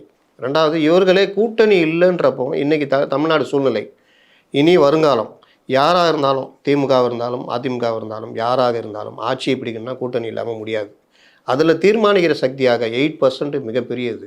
விஜயகாந்துக்கு பிறகு மிகப்பெரிய ஒரு ஓட் பேங்க் வச்சுருக்கிற ஒரு தீர்மானிக்கிற இடத்துல இப்போ நீங்கள் பார்த்தீங்கன்னா, தமிழ் தேசியம் பேசுகிறவங்க திராவிட கழகத்தோட திராவிட கட்சிகளோட கூட்டணி இல்லைன்றது முன்கூடைய பழைய வரலாறுலாம் பார்த்தீங்கன்னா இல்லை. ஆதித்தனார், இந்த நாம் தமிழர் கட்சியை ஆரம்பித்த ஆதித்தனார் திமுகவோட கூட்டணியிலிருந்து சபாநாயகராக இருந்திருக்காரு. அதற்கு பிறகு கருணாநிதி ஆட்சியில் அண்ணா மறைவுக்கு பிறகு கூட்டுறவுத்துறை அமைச்சராக இருந்திருக்காரு. சம்பத் திமுகலேருந்து தமிழ் தேசியம் பேசி வெளியில் போய் தமிழ் தேசிய கட்சி ஆரம்பித்து காங்கிரஸ் கூட இருந்திருக்காரு. இந்த மாதிரி வரலாறுகள்லாம் இருக்குது. அப்போது நாங்கள் இப்படி தான் இருப்போம்னு திருப்பி பண்ணுறதுனால அடுத்த கட்டத்துக்கு நகர முடியலன்றது ஒரு பார்ட் வச்சிங்களா. ரெண்டாவது, 2024 எலெக்ஷனில் விஜய் கட்சி அறிவிச்சிட்டாரு. ஆனால் யாருக்கு வாக்குன்றது பற்றிலாம் பேசலை. அவர் கீழே இருக்கிற ரசிகர்கள், தொண்டர்கள் யாருக்காவது வாக்களிக்கணுன்ற நிலைமையில் இருக்காங்க. திமுக எதிர்ப்புன்றது இயற்கையாகவே விஜய் ரசிகர்களுக்கு இருக்குது. ஏன்னா விஜய் அந்த பாடுபடுத்துகிறாங்க. அதிமுகவுக்கு வாக்களிக்கிறது அவங்க விரும்பலை, பாஜக கண்டிப்பாக வாக்களிக்க மாட்டாங்க. அப்போ அவர்களுடைய பெருவாரியான வாக்குகள் தன்னுடைய தம்பி அவரோட நான் கூட்டணி வச்சுக்குவேன்னு அந்த டைமில் சீமான் பண்ண பிரச்சாரம் எல்லாருமே எதிர்பார்த்தோம். நான்லாம் சில இதில் கொஞ்சம் டிஃபர் ஆனேன். ஏன்னா இவர் ஏற்றுக்கிட்டா கூட விஜய்க்கு அது சில சிக்கல்லாம் இருக்குது. தமிழ் தேசியம், விடுதலை புலி ஆதரவுனா விஜய்க்கு அரசியல் கட்சியாக வரும்பொழுது பொதுவாக வரணும் தான் பார்ப்பாரு. அப்போ அந்த சேர வாய்ப்பு இல்லைன்னு சொன்னால் ரொம்ப பேர் சேருவாருலாம் சொன்னாங்க. பொதுவாக பொதுமக்களோ ரசிகர்களோ விஜய் ரசிகர்களோ நம்ம அண்ணன் சீமான் அண்ணன் அவங்களோட சேருன்ற மாதிரி அந்த வாக்குகளும் பெருவாரின வாக்குகள் நாம் தமிழர் கட்சிக்கு தான் விழுந்தது. இப்போ நீங்கள் 2026 எலெக்ஷனில் தான் ஒவ்வொருத்தருடைய உண்மையான வாக்குகள் என்னன்றது தெரிய வரும். அதனால் இந்த வாக்குகள் அங்கே போச்சு, அந்த வாக்குகள் இங்கே போச்சுன்னு நம்ம சொல்ல முடியாது. 24லேயே பிஜேபிக்கு வந்த வாக்குகள் 12% 2026 வராது.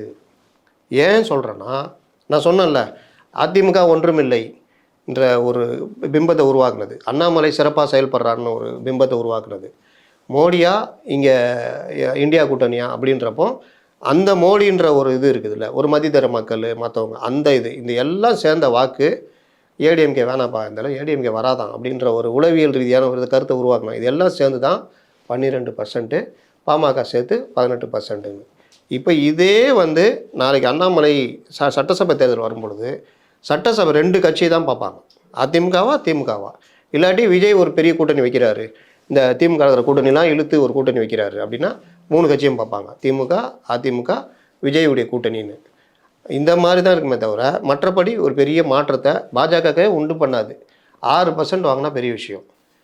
இதுதான் நடக்க போகுது. அதனால் இந்த ஓட்டு இந்த வாக்குகளை வைத்தெல்லாம் நம்ம வந்து எதையுமே ஒரு கட்சியை தீர்மானிக்க முடியாது. ஆனால் இந்த பிம்பத்தை கட்டமைச்சிக்கிட்டே இருக்கிறாங்க. ஏன்னா இன்றைக்கி இருக்கிற எல்லாருமே யங்ஸ்டர்ஸு. இவங்க பழைய அரசியலாம் பார்த்ததில்ல. நான் திருப்பி கேட்குறேன், 96 அதிமுக தோற்று ஜெயலலிதாவை 2 தொகுதியில் தோற்று போனாங்க. அதிமுக அதுக்கப்புறம் இல்லாமல் போச்சா? பெரிய அந்த மாதிரி வெற்றி 71க்கு அப்புறம் கலைஞர் 89லையும் 96லையும் பார்த்தாரு. 96 அந்த வெற்றி ரஜினிகாந்த், தமாக, சோ, சுப்பிரமணிய சாமி அப்படி 3 மாதம் யாரும் ஏடிஎம் கரை வேஷ்டியே வெளியில் தெரில. பலரும் ஜெயலலிதா விட்டு ஓடினாங்க. இன்றைக்கி ராஜகண்ணப்பன்லாம் இருக்க முதல்ல ஓடினார். அப்படி ஓடினான் 2 வருஷம் 98 பார்லிமெண்ட் எலெக்ஷனு. நீங்கள் பார்த்தீங்கன்னா 30 சீட்டு அதிமுக கூட்டணி. ரஜினி அங்கேருந்து மொட்டை அடிச்சுட்டு இங்கே வந்து வாய்ஸ் கொடுக்குறாரு 96 மாதிரியே இருக்குன்னு. ஒன்றும் வேலைக்கு ஆகலை. 30 சீட்டு 9 சீட்டு தான் திமுக கூட்டணி. எது என்ன மாற்றம் அது? அடுத்த எலெக்ஷன் 2001 இதே மூவ் பண்ணார், அவங்கள ஆதரிச்சாங்க. திமுக தோல்வி அடைஞ்சது. ஓட் பர்சன்டேஜ் ஏறி இறங்குது. அதனால் ஓட் பர்சன்டேஜ்லாம் நீங்கள் வச்சுக்கிட்டு அந்த சூழ்நிலையும் தீர்மானிக்கப்படும்ன்றேன். அதான் அது நம்ம பார்ப்போம். ஆனால் ஒரு விஷயம் நீங்கள் சொன்னது கரெக்ட் தான். இப்போ என்னன்னா 26 எலெக்ஷன்ஸ் வந்து ஒரு டிஃப்ரெண்டான எலெக்ஷன். 24 வந்து லோக்சபா எலெக்ஷன்னால ஏடிஎம்கே கிட்ட பிஎம் ஃபேஸ்லாம் இல்லை. பிஎம் ஃபேஸ்லாம் இல்லாமலே 20% ஓட்ஸ் வாங்கினது பெரிய விஷயம் தான். இங்கே ஒரு அட்வான்டேஜும் அவங்களுக்கு இருக்கும். பட் இருந்தாலும் ஏடிஎம்கே நிறைய ஓட்ஸ் வந்து இழந்திருக்காங்க. ஸோ அது எப்படி திரும்பி வருதுன்னு காரணம் வந்து நீங்கள் 10.5% அந்த இடஒதுக்கீடு அது பெரிய பிரச்சாரமாக தென் மாவட்டங்களில் கொண்டு போகப்பட்டது. கரெக்டாக தான் நம்ம பார்ப்போம், அது எப்படி வருதுன்னு பார்ப்போம், எலெக்ஷனில் பார்ப்போம். பட் அதனால் கடைசியாக என்ன கொஞ்சம் டைவர்ட் ஆகி போயிட்டோம். இன்னும் ஒரு கேள்வி என்னன்னா, இப்போ நீங்கள் சொன்னது போல் எதிர்கட்சிகள்லாம் இந்த அண்ணா யூனிவர்சிட்டி இஷ்யூ வந்து பெருசாக கையில் எடுக்கிறாங்க. அதில் குறிப்பாக தமிழக பாஜக தலைவர் அண்ணாமலை அவர்கள் யூனிக்கான ஒரு போராட்ட வடிவத்தை கையில் எடுக்கிறார். சாட்டை எடுத்து அவரே அடித்து அவரே வற்புறுத்தி ஒரு போராட்டம் பண்ணுறாரு அவர். இது 2 வகையாக பார்க்கப்படுது. ஒரு சைடில் என்ன சொல்கிறாங்க, இது ஒரு கோமாளித்தனம் அப்படின்ற மாதிரி சொல்கிறாங்க. இன்னொரு சைடில் பாஜகக்காரங்க அது ஒரு நல்ல ஒரு போராட்ட வடிவம் தான் அப்படின்ற மாதிரி சொல்கிறாங்க. விமர்சிக்கூடியவங்க சொல்கிற விஷயம் என்னென்னா, அந்த இஷ்யூவை டைவர்ட் பண்ணிடுறாரு அண்ணாமலை. ஸோ அண்ணாமலை இந்த மாதிரி பண்ணுறனால அந்த சம்பவத்துக்கு கிடைக்க வேண்டிய அந்த அட்டென்ஷன் கிடைக்காம அண்ணாமலை அவர் பக்கம் மீடியா அட்டென்ஷன் திருப்பிடுறாரு. ஸோ இது ஒரு வகையில் கவர்மெண்ட்டுக்கு ஃபேவரபுளாக போய் முடியுதுன்றாங்க. இது எப்படி பார்க்குறீங்க? இது மாதிரி சொல்கிறத திமுகலையும் சொல்கிறாங்க. நீங்கள் மன்மோகன் சிங் அன்றைக்கி நைட்டு இறந்து போகிறார். இந்த பிரச்சனை பெருசாக வெடிக்கிற டைமில் அவர் இறந்து போகிறார். நம்ம நெருங்கின நண்பர்கள்லாம் போடுறேன், மன்மோகன் சிங் வந்து இவர்களை காப்பாற்றி விட்டார் அப்படின்னு போடுறேன். ரொம்ப பேர் கரெக்டு தான் அப்படின்றாங்க. சில பேர் என்ன சார் அந்த இஷ்யூ ஒன்றும் இல்லாமல் போகுமா? ஆமாம், ஒன்றும் இல்லாமல் போகும் சார். ஏன்னா மன்மோகன் சிங் பற்றியே மீடியாக்கள் எல்லாமே நாளைக்கு அது டைவர்ஷன் தானே, அதை பற்றியே பேச ஆரம்பிப்பாங்க. அதனால் அது இதாகாதுன்ற ஒரே ஒரு மனிதர் மட்டும் இந்த பிரச்சனையை தன் பக்கம் திருப்பினார். மன்மோகன் சிங் மறைவையும் தாண்டி அண்ணாமலையுடைய அந்த சவுக்கடி அது ஒரு போராட்ட வடிவம். எல்லாரையும் அண்ணாமலையை சுற்றி பேச வச்சது. நெகட்டிவாக பேசுகிறீங்களோ பாசிட்டிவாக பேசுகிறீங்களோ அண்ணாமலையை பேசினீர்கள். ஆனால் அந்த இஷ்யூவை பற்றியில் பேசணும். இருங்க, நான் சொல்ல வரேன். அண்ணாமலையை பேசினீர்கள். உங்களுக்கு என்ன அவ்வளோ அக்கறை? நீங்கள் அந்த மாணவி பாதிக்கப்பட்டதில் பேசணும். நீங்கள் ஏன் அண்ணாமலை சாட்டையில் அடிக்கிறாரு, இல்லை எதையாக வச்சு அடிச்சிக்கிறாரு, கட்டையை வச்சு அடிச்சிக்கிறாரு, செருப்பை வச்சு எதாவது பண்ணிக்கிறாரு? அது அவருடைய போராட்ட வடிவம். போராட்ட வடிவம் எப்படி இருக்கணுன்றதை தீர்மானிக்க வேண்டியது ஜேபி நட்டாவும் அண்ணாமலையும். அண்ணாமலை உன் போராட்டம் சரியில்லை மாற்றிக்கன்னு சொல்ல வேண்டிய இடத்துல இருக்கிறது நட்டா. நீங்கள் யார்? இப்படி தான் போராட்டம் நடத்தணும், இதை தான் ட்ரெஸ் போடணும், இப்படி தான் சாப்பிடணும் அண்ணாமலை நீங்கள் சொல்ல வேண்டிய அவசியம் இல்லையே. அவருடைய போராட்ட வடிவம் அது. நீங்கள் கொங்கு மண்டலத்தில் இந்த சாட்டை அடி இருக்குல்ல, அது வந்து சென்டிமெண்டலாக ரீச் பண்ணக்கூடிய ஒரு விஷயம். கோயில் திருவிழாக்களில் அந்த கையை தூக்கிட்டு சாட்டையில் அடித்து நேர்த்தி கடன் செலுத்துவாங்க. நேரடியாக சாட்டையில் அடி வாங்கி நேர்த்தி கடன் செலுத்துவாங்க. அந்த வகையில் தன்னைத்தானே வருத்திக்கிற ஒரு வகை இருக்குல்ல. நேற்று திருமாவளவனா யார் சொன்னாங்கன்னு தெரில, காந்தியுடைய அகிம்சா போராட்டம் தன்னைத்தானே வருத்திக்கிறது அந்த மாதிரி பண்ணுறாரா அப்படின்னு சொல்லிட்டு அவர் சொல்கிறாரு. என்னென்னா காந்தி உண்ணாவிரதம் இருந்தார், இவர் தன்னைத்தானே வருத்திக்கிறதுக்கு அடிக்கிறாரு. அது அவருடைய போராட்ட வடிவம். பேச வச்சாரா இல்லையா? இன்னொன்று, அந்த இஷ்யூ எதுக்கான இஷ்யூன்றது வருதா? மாணவியுடைய பிரச்சனைக்காக அதிகமாக பேசுனது யாருன்னு பார்த்தீங்கன்னா, எனக்கு அண்ணாமலை மேலே 1000 மாறுபாடுகள் இருக்கும்.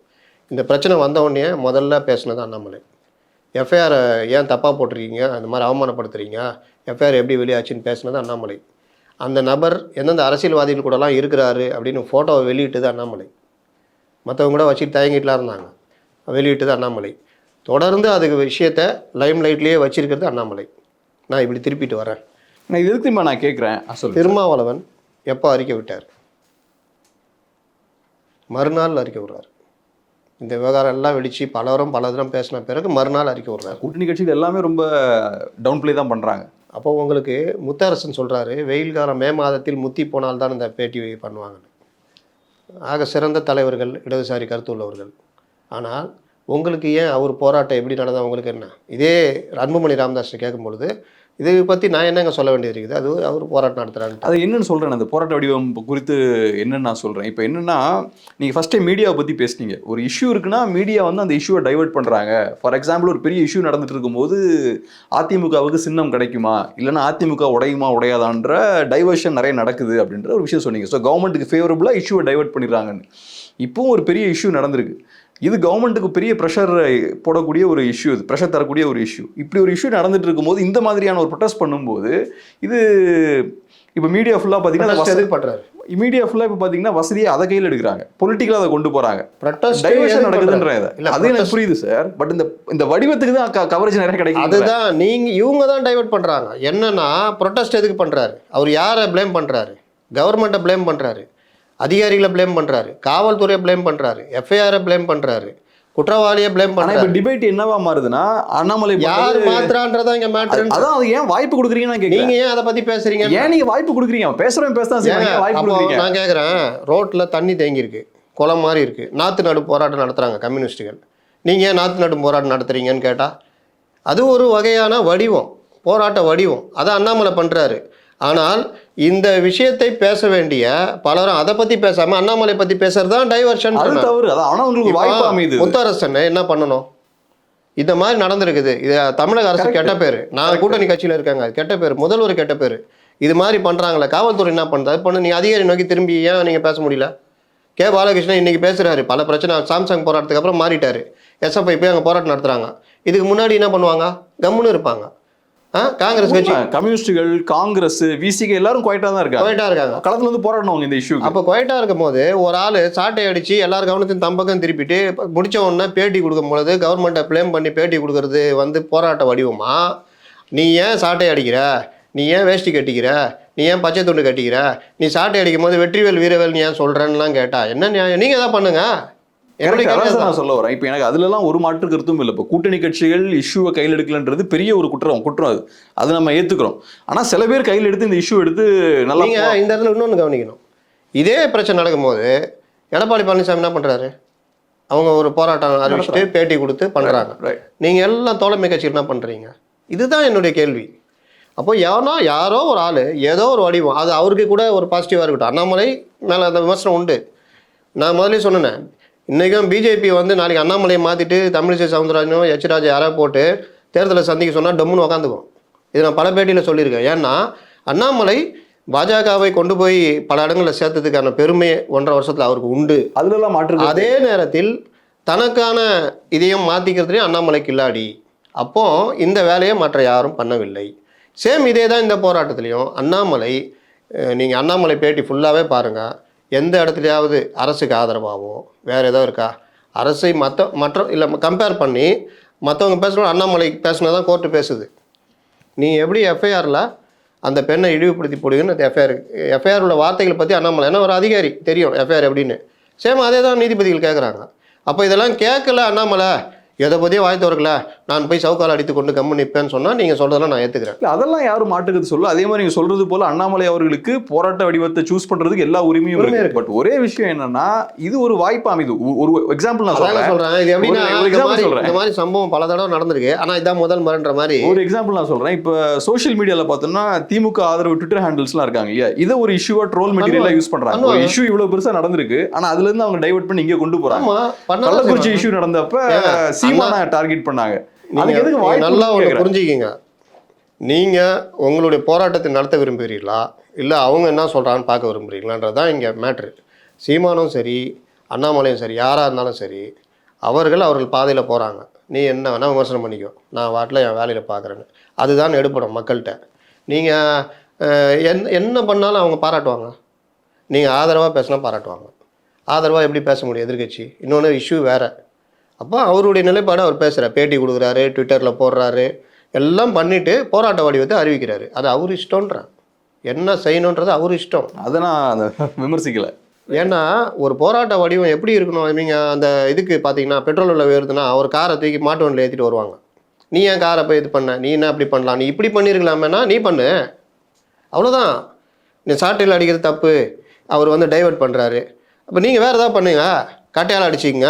இல்லை அதெல்லாம் எல்லாம் பண்ணுவாங்க. பட் இந்த பெண்ணுக்கான அந்த இஷ்யூ வந்து இன்னொரு சைடில் டைவர்ட் ஆகுது. அது டைவர்ட் ஆகிற நேரத்துலேயே அது லைம் லைட்லேயே இருந்தது. இல்லாட்டி நீங்கள் என்ன நடந்திருக்கோ நான் சொல்கிறேன். அண்ணாமலை இதை நேற்று பண்ணனால அதை ஒட்டி சேனல்களும் பாருங்கள், போராட்டத்தை எப்படி பண்ணோம் அந்த பெண்ணுக்கான விஷயத்த யாரும் பேசலை. அண்ணாமலை இப்படி பண்ணுறாரா, நீங்கள் என்ன சொல்கிறீங்கன்னு ஒவ்வொரு தலைவரையாக கூப்பிட்டு ஃபோனும் எடுக்கிறாங்க. அதான் சார் சொல்ல வரேன். இப்போ இது நடக்காமல் இருந்திருந்தா ஒன்றும் இல்லை, தப்புன்னு பார்க்க மாதிரி என்ன அதான் வரேன். இப்போ என்னன்னா இந்த மாதிரி இஷ்யூ நடந்ததுன்னா சேனல்ஸ் வந்து ஒரு கார்னரில் மாட்டிப்பாங்க. இது ஏன் நடந்தது, எதுக்கு ஏன் நடந்தது, எதுக்கு நடந்தது, யாரு பொறுப்பு, இந்த மாதிரி டைரக்ஷன்ல தான் டிபேட் கொண்டு போகணும். ஆனால் இந்த மாதிரி டைவர்ஷன் கிடைச்சுன்னு வச்சுக்கோங்களேன், கம்ஃபர்டபுளாக திரும்பிடுவாங்க. திரும்பி அவங்க என்ன பண்ணுவாங்கன்னா, இங்க பாருங்க அண்ணாமலை இப்படி பேசியிருக்காரு, ரியாக்ஷன் கேட்பாங்க. அதை தான் சொல்றேன், வாய்ப்பு கொடுக்குறீங்க. அதை தான் சொல்கிறேன். அண்ணாமலை என்ன வேணால் பண்ணிட்டு போட்டுங்க, நீங்கள் அதை பற்றியே கவலைப்படாமல் இந்த விஷயத்தை அலசினீங்கன்னா அண்ணாமலை இஷ்யூவும் ஒரு ஓரமாக இருக்கும், அவ்வளோதான். நீங்கள் என்ன பண்ணுறீங்க, நீங்கள் இந்த விஷயத்தை பேசினா அரசுடைய கோபத்துக்கு ஆளாகுமோ, காவல்துறை கோபத்துக்கு ஆளாகுமோன்ட்டு வசதியாக டைவர்ட் பண்ணுற வேலையை பண்ணுறது மெயின் ஸ்ட்ரீம் மீடியா. எப்படி அண்ணாமலை இப்படி அடிச்சுக்கிறாரு, அதை பற்றி ஏங்க நான் ஒரு அரசியல் கட்சி தலைவராக தான் என்ன சொல்லுவேன்னா, இப்போ அதான் மேட்ரா, கரெக்ட், இது ஒரு ஃபோனோன்னு என்கிட்ட கேட்க வர்றீங்க, நீங்கள் என்னங்க செய்யணும்? அந்த மாணவிக்கு என்ன நடந்தது, அண்ணா யூனிவர்சிட்டியில் என்ன பாதுகாப்பு குறைபாடு இருக்குது, 56 கேமரா ஐயாங்களே, அது என்ன காவல்துறை என்ன பண்ணுது, நிர்பயா நிதி பற்றி நிர்பயா நிதி பற்றி யாராவது பேசினாங்களா? நான் கேட்குறேன், அண்ணாமலை தவிர யாராவது பேசினாங்களா? அதனால் கோவப்பட்டு கேட்குறாப்புல, நிர்பயா நிதி இதுக்கு தானே கொடுக்குறாங்க, என்ன பண்ணுறீங்கன்னு கேட்குறாரு. யாராவது அந்த நிர்பயா நிதி பற்றி பேசினாங்களா? யாராவது கோவப்பட்டு ஏதாவது பேசினாங்களா? உங்கள் வீட்டில் பாதிப்பு இவங்களுக்கெல்லாம் எப்படின்னா தோல் தடிப்பாயிடுச்சு, எல்லா விஷயத்தையும் பார்த்து பார்த்து ரொம்ப சாதாரணமாக. இதில் நம்ம பேசினா இவர் என்ன கோச்சிக்குவார், இதில் நம்ம எப்படி டைவர்ட் பண்ணி பேசலான்னு மீடியாக்களும் இன்றைக்கி அதை தான் நான் திருப்பி திருப்பி சொல்கிறேன். மீடியாக்கள் ரொம்ப சாமர்த்தியமாக அந்த வேலையை பண்ணுறாங்க. இதை ஆரம்பித்து வச்சு தான் அதிமுக ஆட்சியில் தான் மீடியாக்களுக்கு இந்த மாதிரி வசதி பண்ணி கொடுக்குறது, வேறு சில ஆதாயங்கள் பண்ணி பேச வைக்கிற வேலையை அன்றைக்கி பண்ணாங்க. அதில் சோகண்ட டீமு, அந்த டீம் அப்படியே எனக்கு தெரியும், நான் மீடியாவில் இருக்கிறதுனால சொல்கிறேன். அந்த டீமு அப்போ ஆதரித்து பேசின டீமு, அப்போ நாங்களாம் எதிர்த்து பேசியிருந்தோம். பைசாவுக்கு பிரோஜனம் கிடையாது, ஆதரிச்சுக்கிட்டு எல்லா வேலையும் பண்ணிட்டு ஓபிஎஸ்கிட்ட வாங்கி தின்னவங்களாம் இன்றைக்கி இந்த சைடு உட்காந்துட்டு ஓபிஎஸ்ஸையும் கிண்டல் பண்ணிட்டு உட்காந்துட்டு இருக்கிறாங்க. இன்றைக்கி ஓபிஎஸ்க்கு தெரியுது அது காலம் கடந்து விட்டது. சேம் இதே தான், நாளைக்கு இந்த ஆட்சி கவுந்தோடனே இந்த டீம் தான் அப்படியே போய் அங்கே உட்காந்துக்கும், மாற்றமே வராது. ஏன்னா இவங்க தான் அந்த பதவியில் போய் உட்காந்துட்டு இருக்காங்க, அதை அப்படியே மாறிக்குவாங்க. வழக்கம் போல் கீழே இருக்கிறவங்க இது பண்ணிகிட்டு இருப்பாங்க. இதுதான் நடக்குது. இதில் இந்த மாதிரி போராட்டம் நடத்துகிறாரா, அந்த வடிவம் தப்பா, அது தப்பு தாங்க. அவர் தனக்காக பண்ணிக்கிறாருங்க. ஆனால் இஷ்யூ உயிரோடு இருக்குல்ல. நீங்கள் என்ன பண்ணுறீங்க, போராட்டமும் நடத்த மாட்டீங்க, அறிக்கை அப்படியே மயிலிறகுல தடவுவீங்க, இஷ்யூ பற்றியும் பேச மாட்டீங்க, அதை பற்றி தேவையில்லாமல் டைவர்ட் பண்ணுற மீடியாக்களையும் நீங்கள் கேள்வி கேட்க மாட்டீங்க. அந்த அவங்க கேட்குறதுக்கு நீங்கள் பதில் கருத்து சொல்லிட்டு இருப்பீங்க.